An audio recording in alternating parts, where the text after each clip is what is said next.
Shoshana Walter, thank you so much for being here. This is a project that you've worked on since about 2017, and you've found a lot of problems with the for profit rehab and sober living facilities. Can you kind of lay out for us? I mean, one of the big things that you've uncovered is the use of unpaid labor. Tell us about this practice if you can. Yeah, about 8 years ago, I was working at Reveal from the Center for Investigative Reporting and just kind of stumbled across this program that was utilized by courts throughout Arkansas and Oklahoma as an alternative to incarceration. But what I learned about this program they were using was that it was sending people to work at unpaid jobs at chicken processing plants, where they were making chicken products for KFC and Popeyes and Walmart and PetSmart. And I never heard of anything like this before. And it just made me wonder in this day and age when we all seem to have accepted this notion of addiction as a disease worthy of treatment, why in this day and age is unpaid labor being considered a form of addiction treatment? How common is this? And if this is what our treatment system, if this is what one treatment program in Oklahoma looks like, what does the rest of our treatment landscape look like? And is it working the way it's intended? And one of the things that you found that was common throughout a lot of these programs was that it was very difficult, sometimes backbreaking work. I mean, it was not easy stuff. Chicken processing plants, but also people working on oil platforms, working in zoos, working in nursing homes or warehouse jobs. So it was a hard manual labor, and you found that people were working really long hours as well. That's right. One of the programs that I focused on in my book is called the Senecor Foundation. It was located at the time in Baton Rouge, Louisiana, and it was sending people to work almost like a temporary labor force in really hard manual labor jobs, up to 80 hours per week. Some people worked at Exxon and Shell oil refineries for a time. Other people worked at an industrial laundromat, cleaning up after LSU football games, and they weren't getting paid for this work. They were basically getting paid in the form of a pack of cigarettes per week, and rarely getting counseling. The program made a lot of promises about the type of treatment that would be provided, that participants would receive medical care and counseling, and there was rarely time for any of that. Most of people's time was spent toiling in these really difficult manual labor jobs that often resulted in injuries. So this is something that you understand you report on as work therapy. It is an idea that dates back decades, really, and you did a lot to dig into the history of how Senecor Foundation, came about, and its practices, which are kind of non-standard. But this was an idea that you found really resonated with a lot of people as well. Can you talk about how work therapy gained popularity and acceptance? Absolutely. I mean, this particular model really got started in 1958, the by a former oil salesman who had struggled with alcoholism himself and had tried AA and hated it. He felt that people in Alcoholics Anonymous could lie about their sobriety, could relapse and pretend like it hadn't happened, and he wanted a community where people could really call each other out, where they could scream at each other and confront one another about deficits in their behavior or slip ups that they might have had. And so he started this recovery community called Synanon. It ended up becoming something of a precursor to rehab in the United States. And among their practices was what he called the game. The game would come to be known as attack therapy, confrontation therapy. And essentially, it was exactly this: participants calling each other out, holding each other accountable. And this program ended up spreading across the United States. It became a multi-million-dollar operation. And one of the ways that it supported itself was by putting participants to work. They had a number of for profit industries that fed money straight back into the program. And over the ensuing decades, this model of rehab really gained an enormous amount of popularity, especially among lawmakers who were really excited about the prospect of a treatment program that didn't require any government funding. Senecor came from this Synanon treatment program. It was kind of another offshoot of this Synanon. And Ronald Reagan actually visited Synanon and gave the program. Ronald Reagan actually visited Senecor, I should say, and gave the program a resounding endorsement by specifically praising this unpaid work. Eventually, Synanon became something of a cult. I mean, it really devolved into an organization that enriched its founder. He started a mercenary army, made assassination attempts, ordered vasectomies, ordered people to shave their heads. It really devolved into something that was very cult-like. And I think the result of that shows just how easily people in these types of programs can be exploited when the program is about breaking them down and really pushing them to the very bottom before remaking them and building people back up. Sure, and of course, you're talking about an incredibly vulnerable population, people who are in recovery, sometimes, actively recovering from, um, drug addiction. You mentioned this appeal that it had to lawmakers, and we should say, in addition to your book, you did this 8-part series with Reveal, and it's an excellent podcast. It's well worth the listen. But I want to take a listen because you did pull sound for that from President Reagan, where he was sort of talking about this work therapy model. Let's take a listen. Senecor's approach spoke to Reagan. I was glancing through your Senecor booklet, and I liked the very first sentence I read. In all the years that Senecor has been in business, rehabilitating lives, we have found that nothing works as well as work itself.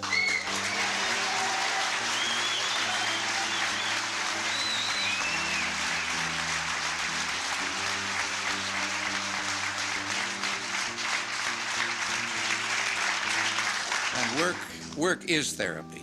You feel better about yourself when you have something productive to do. So there was this support from people like Ronald Reagan, but there were also some conditions, and you really get into those in your reporting that facilitated the expansion of these kinds of programs. Senecor obviously was a big one, but there was, I think the main thing that started to change in the last, few decades was the redefining of what it means to be an addict. And you explore that, its implications, how it was different in many ways from how people were defined and regarded during the crack epidemic. But could you kind of spell that out a little bit for us? Yeah, during the crack cocaine epidemic, our country's main approach to addiction was to treat it as a moral failing. I mean, that had been decades of U.S. drug policy, was to view addiction as a criminal act, one that really deserved and required punishment in order to contain it. And so during the crack cocaine epidemic, you really saw the consequence of that. People were incarcerated in mass, especially Black and brown drug users. And there was really very little sympathy for drug users. In the media, these individuals, especially Black mothers, were demonized. Then fast forward to the opioid epidemic. It started as a pain pill epidemic. It mainly affected white communities. And our country adopted a very different approach. Suddenly you had lawmakers referring to addiction as a disease. There was this feeling that a pharmaceutical company had really started this epidemic, Purdue Pharma, and they were the villains in this story, and people who were addicted were victims. So it was a very different approach to addiction. And as a result, we undertook this enormous expansion of treatment.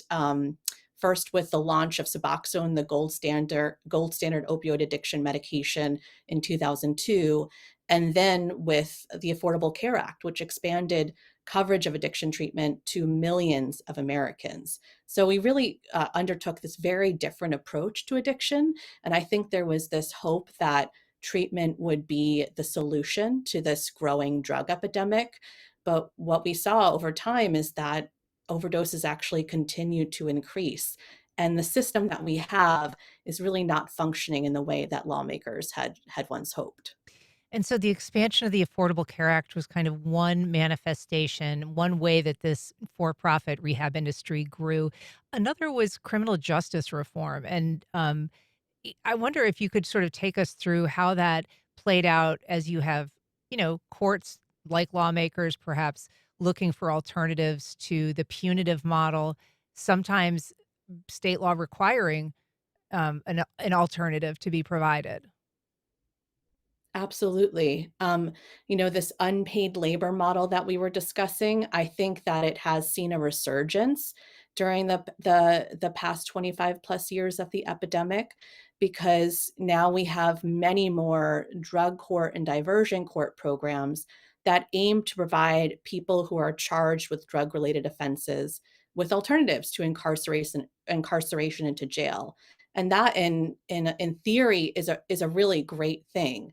um, but what I found is that a lot of these programs that courts are using are not necessarily providing evidence-based care. They're not providing people with access to addiction treatment medications, which are proven to reduce overdose deaths by more than 50%. A lot of these programs are longer term, they're often punishment driven, and they require uncompensated work. And as we were discussing earlier, it's very easy to exploit such a vulnerable population of people, and for that unpaid labor arrangement to turn into something exploitative. And so, as courts are looking for alternatives and they're looking for inexpensive alternatives, they're also looking for ways to reduce the prison population as it exists, which is also really costly. So, you have this situation where they're often being, these rehab facilities are being used as alternative, but also as a cudgel of sorts, or can be held. Um, the additional punishment can be held over the heads of people who are sent to these facilities if they don't follow along, if they don't comply.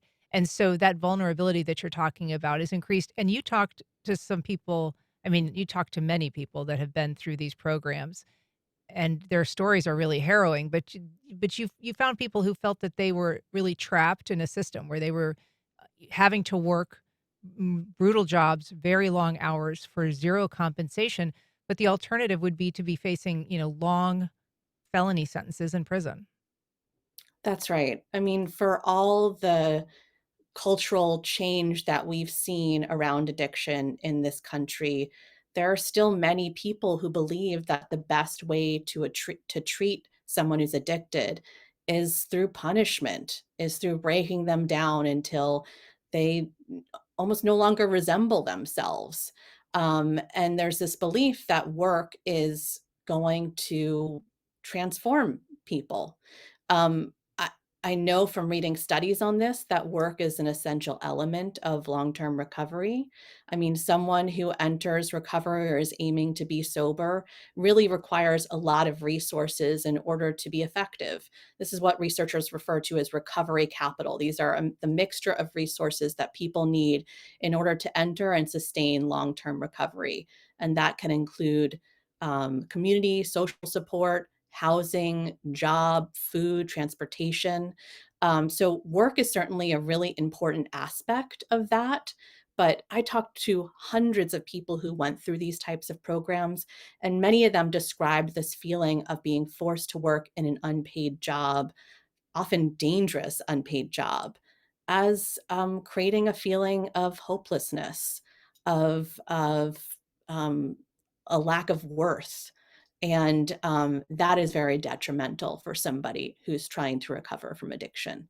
So we mentioned, that this can be a very profitable industry, and part of that is because many of these either sober living facilities or rehabs are very focused on billable services, things like urine screens or 30-day rehab programs. Can you talk about how the focus on those services in some ways can create an additional problem for people who are trying to recover in terms of um, when that program ends and additional vulnerabilities that may come with that kind of arbitrary timeline?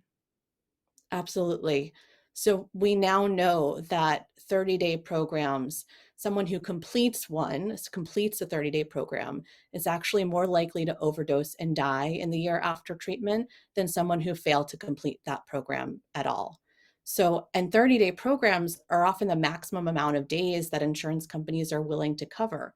So people literally go into these 30-day programs, um, successfully complete them, even programs with the best of intentions, successfully complete this program, leave the program, then they inevitably relapse, and that actually places them at greater risk of overdose. Um, And what can I you found explain why again and that again. is? I mean, can you kind of explain just, from a medical standpoint, why they'd be more vulnerable? Absolutely. And by the way, this risk also exists for people who are incarcerated. So someone who's leaving jail and prison is also at far greater risk of overdose death. And the reason that is because someone typically entering one of these facilities becomes abstinent from their substance or opioid of choice. And after a long period of abstinence, their tolerance level for that drug goes down. So when they leave the program, and and often relapse, they take the same amount of that substance that they would typically take, except now that amount of substance is too much. It's too much, and that's how it leads to overdose, and sometimes that's how it becomes fatal, particularly in this day and age when fentanyl is cut into so many of the drugs that are available for sale on the street. um, Using the same amount of that of the drug that someone always used can prove deadly. The terrible reality there is that if somebody leaves a 30-day program and relapses, they once again become a profit source potentially for some of these rehab facilities, and so it doesn't necessarily create a sense of trying to get somebody to the next level of accomplishment. It is almost diminishing their potential customer base for them to be successful. That's right. I mean, I spoke with a lot of treatment facility owners who are really frustrated by this limitation that is often imposed by insurance companies.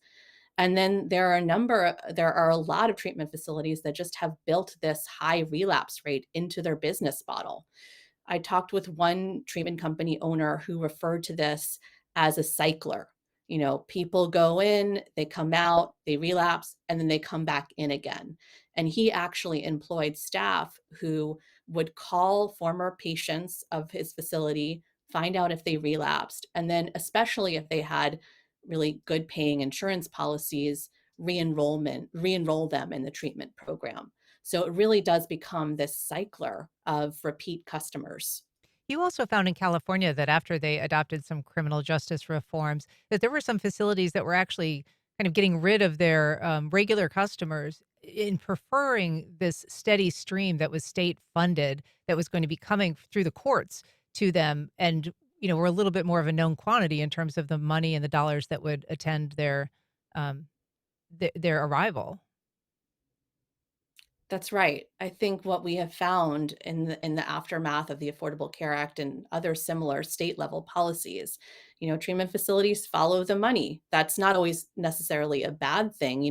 Treatment facilities do have to stay open, and many of these treatment facilities are providing very good services. I mean, treatment can be valuable for many people, but when treatment facilities are also pursuing, what's going to make the most money or the most profit for that facility, it's not necessarily always following what's in the best interest of the patient.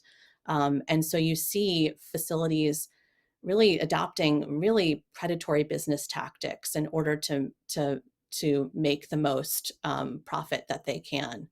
You know, um, Doing daily urine screens, which are really not necessary for care, and billing thousands of dollars for them, or utilizing marketing companies that pay what's known as body brokers to go out and find rehab patients with the best paying insurance policies to then send them to specific rehab programs that may not be the best fit for them. So you have a whole infrastructure now that has been created that's about bringing people into programs that may not be the best fit for the patients who are going to them.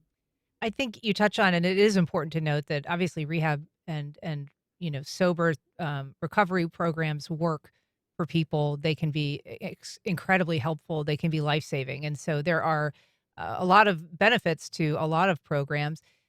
When it comes to regulation, though, you were finding that these programs were not necessarily regulated. That's sometimes a state by state basis. Can you talk about what programs you found, whether the regulations were helpful, what kind of oversight is given to either rehab facilities or sober recovery homes? Absolutely. So each state regulates rehabs very differently. There are very few states that regulate sober living homes. So these are typically places where people who are leaving treatment go to live and be among other sober people. But oftentimes they're run by treatment facilities themselves who are exerting an enormous amount of control over those participants and may not be imposing that much oversight over them. So you see a lot of people going into sober living homes and relapsing, and oftentimes those relapses are fatal. And then you have, licensed treatment facilities, and I'll talk about specifically California, but it's very similar in other states as well, where dangerous things might be going on. There's one facility that I wrote about in my book that was over medicating patients to the point of impairment. And there were actually numerous patients who died in that facility as a result, partially as a result of receiving medications that record showed were not prescribed to them. And there were years of these deaths occurring, and still regulators did not succeed in shutting that program down. The program did eventually shut down after the owner went into debt over wrongful death lawsuits. But I've seen time and again in California, Florida, Louisiana, and many other states, um, patients and their families file complaints about dangerous, exploitative, abusive practices. Regulators come in, they offer the treatment program the opportunity to correct the problem. That correction is usually documented in some sort of form or a filing that the rehab makes. And then the problems continue. And they're given many chances again and again before something of consequence actually happens. And And you in the cases that I explored in this book, nothing of consequence ever came from law enforcement or regulators against some of these programs. Right, and you also found that some companies, if they were forced to shut down, very often would reopen just with a different article of incorporation and a different name, and with many of the same participants leading them. Um, That's right. I want to ask you though. I mean, I think some people would say, like, what's so wrong with the idea of work therapy? It's a model that is, therapy can be incredibly expensive. Most people can't afford to go to rehab. So if you have a model where you have people working, their labor goes to sustain this facility, it allows you to get the treatment that you need. And certainly you talk to people for whom it worked, who swear by this model and say that it led to their sobriety. So for people who would push back and say, well, why not this? What would you say? I mean, I would say these programs are meeting an unmet need in a way. People do require longer term care and longer term treatment. And it is very beneficial for people to live among other sober people, to form community with them, to support one another, and to find ways to support themselves. I mean, these are all aspects that studies have shown are really important for recovery. I think where it can go wrong is when it becomes exploitative and it becomes a means to a profit for a program. What I found with the Senecor Foundation is that rehab participants were bringing in far more money than the rehab facility actually needed to operate that facility. And so they were working, incredibly long hours in ways that were counterproductive to their recovery. And it was not serving them, it was serving the facility. You also had to work really hard to track down employees that were, participants in this model. They're very often farmed out, in small numbers or larger numbers on a range of projects and jobs. In some cases, you were actually kind of following these work vans as they left the rehab facilities to find out where they were going and then trying to talk to the workers. And you had, people that wanted to talk to you, but often felt very afraid to do so. There were people that really felt like they were being held captive in some of these facilities. Yes. I mean, and it wasn't just me, I was working with colleagues on this podcast series called American Rehab. And we followed several work vans. And what we later learned is that rehab participants were told not to speak with us, and there would be consequences if they spoke with journalists. And so there was really very little opportunity for participants who were in the program at that time to really let their concerns be known. If you violated a rule in this program, you could be sent back to where you came from, which was in oftentimes court or jail. And so there were significant consequences, potential consequences for speaking out. In the book, I followed this one young man named Chris Kuhn, who was court ordered into the program. And he was injured on the job. He didn't receive adequate medical care while he was in the program. He continues to have medical issues from that injury. And when he approached his supervisor at Senecor to ask for better care, he basically was told, well, you can go back to where you came from. And where he came from was jail. He faced a potential prison sentence of 5 years. And so he just put up with this lack of medical care for his injury. And there were other injuries that were far worse. I mean, I spoke with someone who fractured part of their skull, someone who broke his back on the job, another person who broke their ankle. These are very serious injuries that occurred, and many of the people who were injured on the job there didn't feel like they received adequate care. So this movement towards, a more perhaps merciful view of somebody who's an addict, recognizing it as a disease and perhaps not viewing them as a criminal or somebody who has failed, morally. You, I think, believe that maybe that's shifting back again. And I wonder if you could talk about the trend line that you see and that you have seen in your reporting regarding how people who have addiction are treated and regarded by the system. Absolutely.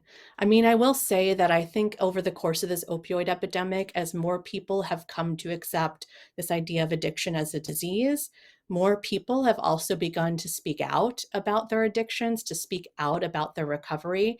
And I don't see that going away anytime soon. I think there are these really inspiring movements of people who are demanding better for themselves, for their friends, their communities, and for their family members. But I do also see this kind of trend that reminds me of the crack cocaine epidemic. You know, states are passing mandatory minimum sentences related to fentanyl. We're seeing nationwide crackdowns on homelessness. And we're also seeing cuts to funding for treatment and harm reduction services. And the past couple of years, we've seen these declines in overdose deaths. But what researchers are starting to flag is that many of these recent policy changes are likely to lead to an increase in overdose deaths. So I'm really curious to see what happens over the next few years as we start to see more people cut off from treatment, less access to harm reduction services that have saved lives, and as we start to see more people arrested and incarcerated for drug-related offenses. Your reporting has been very important, and a lot of people have paid attention to it. Senator Elizabeth Warren, there was regulators in Texas and Louisiana who began investigations. So I would imagine that's gratifying. And at the same time, the work that you're doing is incredibly emotional, I would think. You're talking to people, family members who've lost loved ones to overdose, people that you have interviewed that have since died because of addiction. um, and overdose. Can you just talk a little bit about how this reporting has been for you as a reporter? Absolutely. I mean, it's a hard question. When I first started working on the book in earnest, it was right before the COVID-19 pandemic, and I was also pregnant at the time. And I was starting to do ride-alongs with the Needle Exchange here in Oakland, California, where I'm based, and really was trying to get to know the community of people who are unhoused here and actively struggling with addiction, so I could really understand what the barriers to access of addiction treatment are. And then the pandemic hit, and many of us locked down, and I lost contact with a lot of those individuals. Mm. And only later did I learn that many of them did overdose and die during that time period. And many of the people who attended Senecor Foundation with Chris Kuhn, the person in this book, there were many people who also passed away and died of overdoses. So I feel like I've gained a real sense of the stakes involved when it comes to addiction. People's lives really are on the line, especially when they don't have access to quality addiction treatment. Well, Shoshana Walter, she is a reporter for the Marshall Project. Her new book is called Rehab, An American Scandal. Shoshana, thank you so much for being here today, for talking to us. Thank you so much for having me. I really appreciate it. All right. And we'll be right back.